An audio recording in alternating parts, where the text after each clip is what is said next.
안녕하십니까. 협동조합 비분할 적립금 세제 도입 방안의 발제를 맡은 이한우 세무사입니다.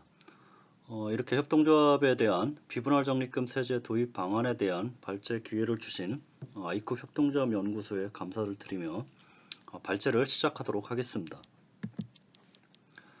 우선 그 협동조합의 비분할 적립금의 개념 및 적립의 필요성에 대해서 한번 살펴볼 필요성이 있고요. 그 다음에 영리법인과 비영리법인의 과세 특례, 그 다음에 해외에서의 적용되고 있는 비분할 적립금에 대한 조세 제도로서 일본, 이탈리아, 스페인에 대한 제도를 살펴보도록 하겠습니다. 자, 그리고 마지막으로 협동조합의 비분할 적립금 세제 도입의 입법 방안에 대해서 세부적으로 살펴보도록 하죠. 우선 비분할 적립금의 개념 및 적립의 필요성을 보시면, 자, 먼저 비분할 적립금의 개념을 보시죠. 이 비분할 적립금은 이 협동조합의 공동자산은 협동조합의 자본은 협동조합의 공동자산을 형성하는 거고, 이러한 협동조합의 공동자산으로서 자본을 형성하기 위해서는 조합원이 출자를 하던 또는 협동조합이 창출한 잉여금을 유보로 적립하든 이 두 가지 방법이 있을 겁니다. 자, 그래서 조합원이 협동조합에 출자를 하든지 또는 협동조합의 잉여금을 유보금으로 적립하는 방법으로서 이 협동조합의 자본을 형성하고 협동조합의 공동자산으로 유보를 하는 거죠. 자, 이러한 협동조합의 자본으로서 공동자산에 해당되는 것은 배당을 할 수가 없고 청산하는 경우에도 배당이 불가능한 거죠. 자, 이렇게 협동조합으로부터 분할할 수 없는, 즉 분할이 불가능한 것을 바로 우리가 비분할 적립금이라고 얘기를 하는 겁니다. 자, 이러한 비분할 적립금에 대해서는 협동조합 기본법 제50조에서 규정하고 있는데요. 자, 이 협동조합은 매해 잉여금의 100분의 이상, 즉 10% 이상을 적립을 할 수가 있습니다. 자, 이것을 법정 적립금이라고 얘기를 하고, 법정 용어는 법정 적립금이라고 얘기를 하고, 자, 실무적으로는 뭐 비분할 적립금이라고도 얘기를 하는 거죠. 자, 이러한 비분할 적립금을 10% 이상 적립을 할 수 있기 때문에 협동조합이 뭐 10%를 적립할 수도 있고 100%를 적립할 수도 있는 겁니다. 자, 이러한 법정 적립금은 협동조합의 손실보전이나 손실보전에 충당하거나 해산하는 경우가 아니면 사용할 수 없는 거죠. 자, 그러면 비분할 적립금의 적립은 왜 필요하냐? 두 가지 측면에서 살펴볼 수가 있습니다. 자, 첫 번째는 협동조합의 공동자산으로서의 자본을 형성할 필요가 있는 거고, 두 번째는 협동조합의 재무 구조를 개선해서 금융기관으로부터 자금 조달을 용이하게 하기 위해서 비분할 적립금의 적립이 필요한 거죠. 자, 그러면 첫 번째, 이 비분할 적립금의 적립 필요성의 첫 번째로서 이 협동조합의 공동자산으로서의 자본, 즉 이 협동조합의 잉여금은 자본을 강화하는 데 사용되어야 하는데, 이러한 자본을 강화하는 데 사용하기 위해서는 비분할 적립금을 적립해야 되고, 이러한 비분할 적립금은 협동조합의 공동자산으로서 특정 세대가 아닌 협동조합 전체를 위한 자산을 의미하는 겁니다. 즉 현재의 조합원은 미래 세대의 조합원을 위해서 이 경제 위기에도 지속 가능한 사업체, 즉 경제 위기에도 지속 가능한 협동조합을 유지할 필요가 있고, 이러한 협동조합을 미래 세대의 조합원에게 물려줄 필요성이 있다는 겁니다. 자, 이를 실현하기 위해서는 조합원들에게 분배할 수 없는 비분할 적립금을 가급적 많이 적립해야 될 필요성이 있다는 거죠. 자, 그리고 두 번째로는 바로 자본 형성을 통한 협동조합의 재무 구조를 개선할 필요가 있다는 거죠. 자, 사업자가 이 금융기관으로부터 대출을 받기 위해서는 부채 비율이 중요합니다. 그래서 금융기관이 대출을 해줄지 여부를 심사할 때 부채 비율을 중요한 결정 요소 중에 하나로 보고 있다는 거죠. 자, 그러면 부채 비율이라는 것은 어떻게 계산하냐? 바로 부채를 자본으로 나눈 것을 부채 비율이라고 얘기를 하고, 그래서 자본이 분모에 오고 분자에 부채가 오는 겁니다. 자, 이렇게 부채를 자본으로 나눈 것을 부채 비율이라고 얘기를 하고, 이러한 부채 비율이 낮아질수록 금융기관의 대출 심사에서 유리한 조건에 해당이 되기 때문에 금융기관으로부터 자금을 조달하기가 유리하다는 거죠. 자, 그러면 이러한 부채 비율을 낮추기 위해서는 두 가지 방법이 있는데, 첫 번째로는 부채 자체를 낮추든지, 두 번째는 분모의 자본을 증가시키는, 늘리면 부채 비율이 낮아질 수 있다는 겁니다. 자, 그래서 이 영리법인 같은 경우는 출자를 하게 되면 자본이 증가하게 됩니다. 자, 그래서 자본이 증가하기 때문에 부채 비율이 감소가 되죠. 자, 그런데 이 협동조합은 조합원이 출자를 하면 할수록 자본이 증가되는 게 아니라 부채가 증가됩니다. 자, 그러면 협동조합이 출자를 하면 할수록 부채가 증가하면 이러한 부채가 증가함으로 인해서 분자의 부채가 증가되기 때문에 부채 비율은 증가된다는 거죠. 자, 이렇게 부채 비율이 증가가 되면 금융기관으로부터의 자금 조달이 매우 어렵게 되는 문제가 발생이 되는 겁니다. 자, 그렇다면 협동조합의 출자금은 왜 부채일까요? 바로 이 기업회계 기준에서는 조합원이 지분의 상환을 요구할 때 상환 의무가 있는 경우에는 부채로 분류하고 있는 겁니다. 자, 그런데 우리 협동조합 기본법 제26조에는 바로 조합원이 탈퇴하는 경우에는 지분을 환급해 주어야 할 의무가 있기 때문에 협동조합의 출자금은 부채로 분류가 되는 거죠. 다만 정관 등으로 상환을 무조건 금지하는 경우에는 자본으로 분류가 되는 겁니다. 자, 그렇기 때문에 이 정관 등으로 배당을 할 수 없는 잉여금을 적립함으로써 배당을 할 수 없는 비분할 적립금을 적립하는 경우에는 자본으로 분류가 될 수 있고, 이렇게 협동조합이 금융기관으로부터 자금을 조달하기 위해서는 자본을 늘릴 수밖에 없고, 그러한 자본을 늘리기 위해서는 필연적으로 비분할 적립금을 적립해야 된다는 겁니다. 자, 그러면 이번에는 비영리법인과 영리법인에 적용되고 있는 과세 특례에 대해서 살펴보도록 하겠습니다. 자, 그 내용을 살펴보기 전에 이 협동조합의 비영리성과 영리성에 대해서 한번 검토를 해보도록 하죠. 이 협동조합의 비영리성과 영리성에 대한 검토는 두 가지 측면에서 검토를 할 수가 있는데, 자, 법률적인 검토와 이론적인 검토를 해볼 수가 있습니다. 자, 그래서 우선 법률적인 검토를 해보죠.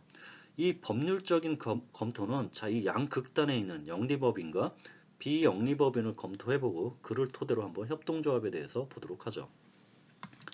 이 영리법인이라는 것은 상법상 회사를 의미합니다. 그래서 상법상 회사를 영리법인이라고 하는데, 왜 상법상 회사를 영리법인이라고 하면, 자, 상법 제169조에서는 바로 영리를 목적으로 설립된 법인, 즉 영리를 목적으로 설립된 회사를 바로 법인으로 하고 있기 때문에 이 영리법인은 바로 영리를 목적으로 하는 게 영리법인입니다. 자, 반면에 비영리법인은 민법에서 규정하고 있는데, 민법 제32조에서는 바로 영리 아닌 사업을 목적으로 하는 사단, 재단을 비영리법인으로 보고 있는 거죠. 자, 그러면 이렇게 영리법인은 상법에 따라서 영리를 목적으로, 비영리법인은 민법에 따라서 영리 아닌 사업을 목적으로 하는 겁니다. 자, 그러면 협동조합은 바로 영리를 목적으로 하냐, 영리 아닌 사업을 목적으로 하냐. 자, 그런 식으로 규정되어 있지 않고 협동조합 기본법 제4조에 보면 협동조합의 구성원의 복리 증진과 상부 상조를 위해서 협동조합의 법인격을 부여한다고 했습니다. 자, 그러면 협동조합에 대해서는 명시적으로 영리 목적이다, 영리 아닌 사업을 목적이다, 자, 이렇게 규정되어 있지 않기 때문에 결국 이 법률적인 협동조합 기본법 제4조의 목적으로 보면 이 협동조합은 일정 부분 비영리적인 목적이 있는 거고 또 일정 부분은 영리적인 목적이 있는 겁니다. 자, 그래서 이러한 협동조합의 비영리성과 영리성에 대한 검토를 이제 이론적인 검토를 토대로 살펴보면 더 명확해질 수가 있는데요. 이론적인 검토는 이 배당 여부에 따라서 배당이 가능하면 영리 법인이라고 보고, 영리성이 있는 걸로 보고, 배당이 가능하지 않으면 비영리성이 있는 걸로, 영리성이 없는 것으로 보는 겁니다. 자, 그러면 협동조합이 조합원과의 거래로 인해서 발생된 잉여금을 분배하는 것은 배당이 아니고 가격 조정을 통한 사후 정산에 해당되기 때문에 결국 조합원과의 거래로 인해서 발생된 잉여를 분배하는 경우에는 비영리성, 즉 영리 아닌 사업 목적이라는 겁니다.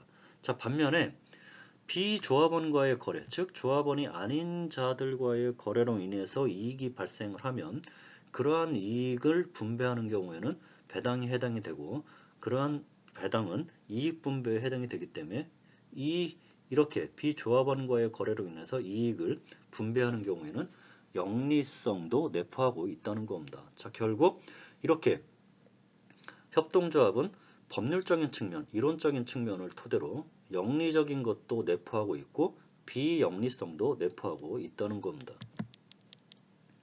자, 그러면 협동조합은 이렇게 상법과 민법에 따른 영리법인과 비영리법인의 설립에 중간적인 형태를 취한다는 겁니다. 자, 그래서 비영리법인도 될 수 있고 영리법인도 될 수 있는데, 협동조합이 이렇게 조합원들만 거래를 한다, 조합원과 거래를 한다 그러면 협동조합이 조합원과의 거래에서 창출한 잉여를 배당하는 경우에는 이 조합원과의 가격 차익을 사후에 정산한 것이기 때문에 배당에 해당되지 않는 겁니다. 자, 그렇기 때문에 기본적으로는 협동조합은 비영리법인에 해당이 되는 거죠. 자, 그러면 이 이익형의 사전적 정의는 여분 또는 과잉 등을 의미하는데, 이론적으로는 이 협동조합이 지출한 비용과 협동조합이 거래한 가격이 일치해야 됩니다. 왜 그러냐면 협동조합은 영리를 목적으로 한 것도 아니고 영리 아닌 사업을 목적으로 한 것도 아니고 바로 협동조합의 복리 증진과 조합원의 상호 부조를 위해 설립됐기 때문에 결국 영리 목적이 아니기 때문에 협동조합이 지출한 비용과 조합원과의 거래 가격은 동일해야 되는 겁니다. 자, 그런데 현실적으로는 이렇게 각각의 거래 단계마다 협동조합의 지출 비용과 일치시키는 것이 어렵기 때문에 현실적으로는 불일치가 발생이 된다는 겁니다. 자, 그렇기 때문에 협동조합의 잉여가 발생되는 거고, 이러한 잉여는 바로 가격 차익에 대한 협동조합과 조합원과의 가격 차익에 대한 사후 정산에 불과하는 것이기 때문에 배당에 해당되지 않는다는 겁니다. 그렇기 때문에 기본적으로 협동조합은 비영리법인에 해당이 된다는 거죠. 자, 그렇다고 하더라도 이 협동조합이 조합원이 아닌 자와의 거래에서는 이익을 창출할 수 있고, 이러한 이익을 배당하는 경우에는 영리법인의 성격도 동시에 갖고 있는 겁니다.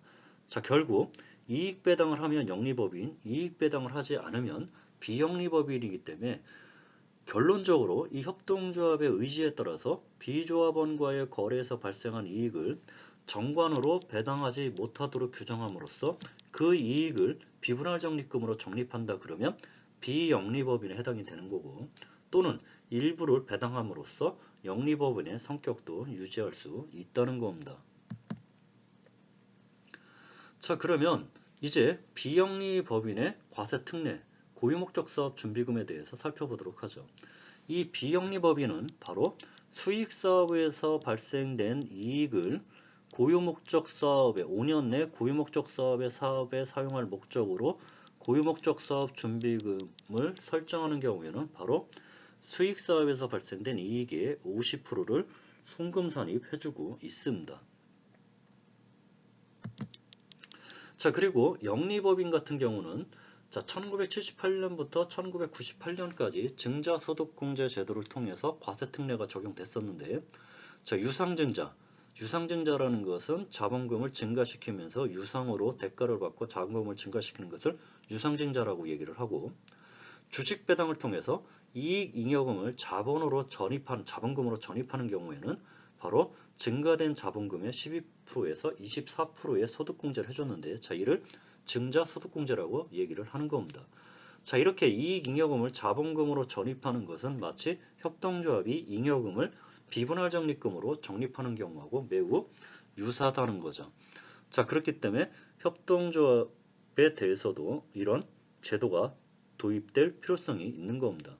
자, 그런데 1997년 금융위기를 겪으면서 이 기업의 재무구조 문제보다는 구조조정 촉진을 위한 특례 위주로 세제가 개편돼서 현재까지 유지되고 있는데, 자산의 매각에 따른 세금 감면이나 합병 차익 등에 대한 세금 특례 등이 위주로 되어 있습니다.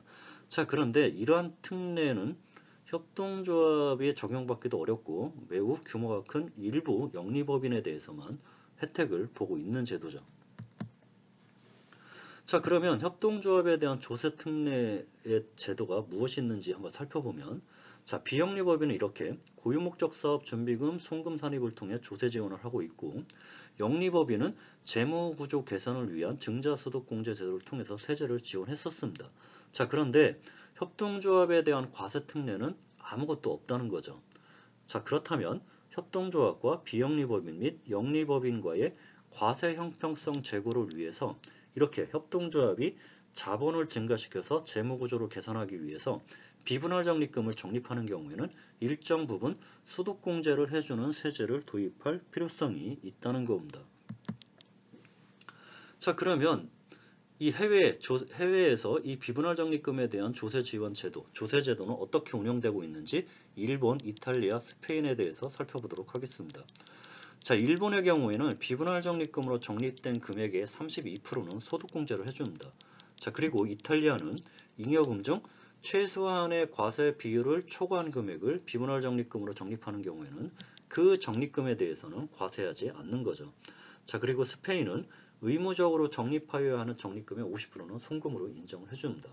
자, 이렇게 일본, 이탈리아, 스페인은 비분할 적립금에 대한 조세 제도로서 소득공제라든지 비과세라든지 송금 산입으로 운영을 하면서 일정 비분할 적립금의 일정 비율만큼 과세가 이루어지지 않도록 해주는 것이 공통적인 특징입니다. 자, 그래서 협동조합의 자본 확충은 비분할 적립금으로 이루어지는데, 이러한 비분할 적립금에 대해서 과세가 이루어진다 그러면 그 과세된 부분만큼은 국가가 가져가게 되고, 그러한 과세 부분에 대해서는 비분할 적립금을 적립할 수 없기 때문에 결론적으로 일본이라든지 이탈리아, 이런 스페인 제도의 일정 부분을 참고해서 바로 협동조합의 비분할 적립금 세제를 도입할 필요성이 있다는 겁니다. 자, 그러면 협동조합의 이 비분할 적립금 세제 도입은 두 가지 측면에서 검토해 볼 수 있는데, 자, 비영리성의 측면과 영리성의 측면으로 나눠 살펴보고 볼 수 있습니다. 자, 비영리적인 측면을 강조한다면 이렇게 협동조합이 비분할 적립금을 적립하는 경우에는 고유목적 사업 준비금에 송금 산입 50%를 적용해주면 될 거라는 거죠. 즉, 비분할 적립금의 50%를 고유목적 사업 준비금으로 송금 산입한 것으로 봐서 50%를 송금 산입해주고, 이렇게 협동조합이 비분할 적립금으로 적립한 것에 대해서는 협동조합의 직원에 대한 교육이라든지 협동조합 간의 협력이라든지 또는 협동조합이 지역사회를 위한 사업에 지출하는 것을 전제로 해서 비분할 적립금의 50%를 송금 산입해주는 제도가 필요하다는 겁니다.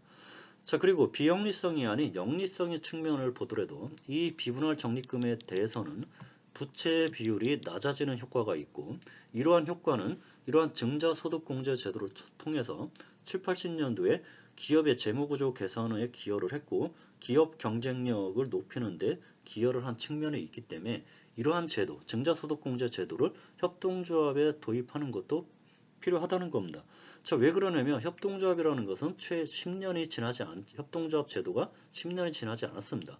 자, 협동조합 기본법이 2012년 11월 1일 날부터 시행이 됐기 때문에 결국 이 협동조합이라는 제도는 10년도 채 되지 않은 초기 단계이기 때문에 이러한 협동조합이 부채 비율을 낮춰서 금융기관에 자금 조달을 하기 위해서는 협동조합의 재무구조 개선이 필수적인 거고, 이러한 협동조합의 재무구조 개선을 필수기 때문에 이러한 제도 도입이 필요한 겁니다. 그래서 협동조합이 비분할 적립금을 적립함으로 인해서 자본을 증가시키고 부채 비율을 낮추게 해주기 위한 유인책으로 이렇게 비분할 적립금에 대한 세제 도입이 필요하다는 겁니다. 자, 그러면 비영리성 측면에서 이 고유목적 사업 준비금의 50%에 대한 송금 산입 규정을 도입하는 방안은 바로 법인세법 제29조에 설정된 이 비영리 내국법인의 고유목적 사업 준비금 송금 산입을 하면 되는데, 그 적용 대상에 바로 협동조합을 추가하면 된다는 거죠. 자, 그래서 이 협동조합에 추가를 하는데 어떠한 협동조합이냐? 자, 바로 법령 또는 정관 등으로 조합원에게 분배할 수 없는 잉여금을 적립하는 경우로서 다음에 해당하는 협동조합에 대해서는 고유목적 사업준비금으로 50%, 비분할 적립금의 적립금의 50%를 송금 산입해주자는 겁니다. 자, 그래서 협동조합 기본법에 따라 설립된 협동조합뿐만 아니라 개별법에 따라 설립된 협동조합에 대해서도 바로 이렇게 비분할, 배당을 할 수 없는 잉여금을 배당할 수 없는 비분할 적립금에 적립하는 경우에는 바로 고유목적 사업 준비금으로 봐서 송금 산입 50%를 적용해주는 세제 도입이 필요한 겁니다. 자, 그리고 협동조합의 영리적인 측면으로 영리성을 감안해서 이 제도를 도입한다 그러면 조세특례 제한법에 협동조합의 비분할 적립금 세제를 도입하면 되는 겁니다. 즉 조세특례제한법 제44조의 2에 협동조합의 비분할 적립금에 대한 소득공제 제도를 신설하면 되는 거죠. 그래서 법령 또는 정관 등으로 조합원에게 분배할 수 없는 잉여금을 적립, 즉 비분할 적립금을 적립하는 경우로서 다음에 해당하는 법인에 대해서 협동조합에 대해서는 이 비분할 적립금으로 적립하는 적립금액의 50%를 각 사업연도 소득금액에서 공제해주자는 겁니다. 즉 예전에 시행됐었던 증자소득공제와 같은 소득공제 제도를 도입하자는 거죠. 자, 그래서 마찬가지로 협동조합 기본법에 따라 설립된 협동조합뿐만 아니라 개별법에 따라서 설립된 협동조합에 대해서도 이러한 협동조합들이 배당을 할 수 없는 비분할 적립금에 대해서 비분할 적립금으로 적립하는 경우에는 바로 50%에 대해서 소득공제를 해주자는 겁니다. 자, 이상으로 제가 맡은 협동조합의 비분할 적립금에 대한 세제 도입 방안에 대한 발표를 마치도록 하겠습니다. 감사합니다.